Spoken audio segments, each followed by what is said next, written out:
Vändra Vapruse peatreeneri Ranet Lepiku. Tere, Ranet! Tere! 1-4 siit täna esimesest Pärnumaa derbist esiliiga tasemel. Läksite juhtima, aga mängu muutev hetk punane kaart ja tegelikult juba ka Vapruse värava puhul väravaht Andres Kallaste tormas välja. Olid need õiged liigutused tema poolt või pigem natukene uisapäisa?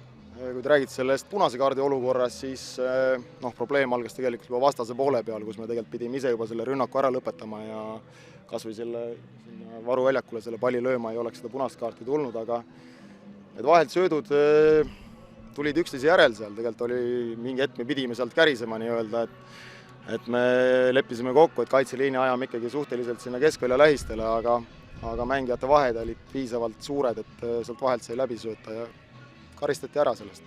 Läksite siis selles mõttes väikese riski peale, et Pärnu ju teatavasti mängib neid palle sinna jooksu peale? Jaa, absoluutselt, aga võib-olla me läksime ka selle peale, et natukene üllatada Pärnut, et me ei lähe ikkagi sinna oma väravette seisma, nagu me teine poolek tegime, eks ju, olude sunnil, aga et võib-olla ise ka siis natukene neile hambaid näidata ja üllatada sellega, et me tahame ka vastase poole peal palli kätte saada.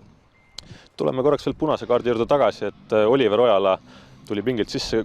Oli ta vabatahtlikes käe tõstis või? No tegelikult on niimoodi, et me oleme kõik need esiliiga hooajad mänginud praktiliselt seda, et me käime ühe väravavahiga, et kõik me teame, klubid on erinevad ja klubide mängijate võimalused käia on erinevad ja meil on lihtsalt klubis selline otsus, et väravaid seisavad korda mööda või käivad siis, kui saavad ja lihtsalt nagu pingil istuma pole mõtet tulla.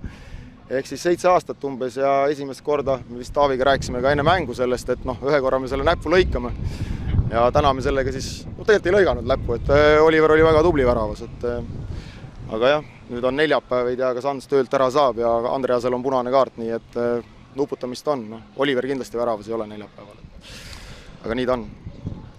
Üldiselt nüüd rasked mängud tulekul, kuidas sai siin selle esimese naasmänguga rahul olla? Jah, rasked mängud on kõik meil siin esiliigas, eks ju, aga ma arvan, et ka nagu Pärnu peatreener ütles, et raske, ka meie vastu on raske ja ma arvan, et eriti raske on meie juures seal Vändras, et seda teavad ju kõik, eks ju.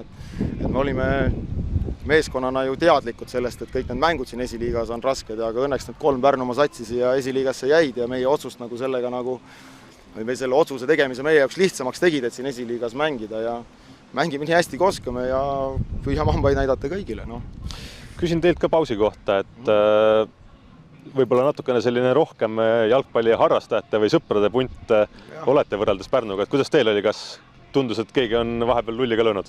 Ütleme niimoodi, et nüüd kogu Eesti sai tunda seda, mida nagu meie oleme aastast aastasse teinud, et mängijad ise treenivad kusagil, kes siis kus, eks ju, ja nüüd sai siis tunda seda, et kui distsiplineeritud need mängijad on või motiveeritud nad ise seda trenni tegema on. Ütleme niimoodi, et meie jaoks oli see olukord suhteliselt tavaline, aga kuna, kuidas ma ütlen, et meil on ju võistkonnas ka täiendusi nii-öelda mujalt või ütleme liitujaid mujalt, et nemad ei ole sellise asjaga harjunud ja siis võib-olla oma mängijad olid natukene tublimad, mitte et kellelegi midagi siin pähe raputada tuhka või midagi ja oli ka selliseid, kes võib-olla natukene lihtsamalt seda perioodi nii-öelda enda jaoks võtsid. Mida on ka näha ju väljaku peal tegelikult. Aga selline punt me oleme. Aga aitäh ja edu! Aitäh!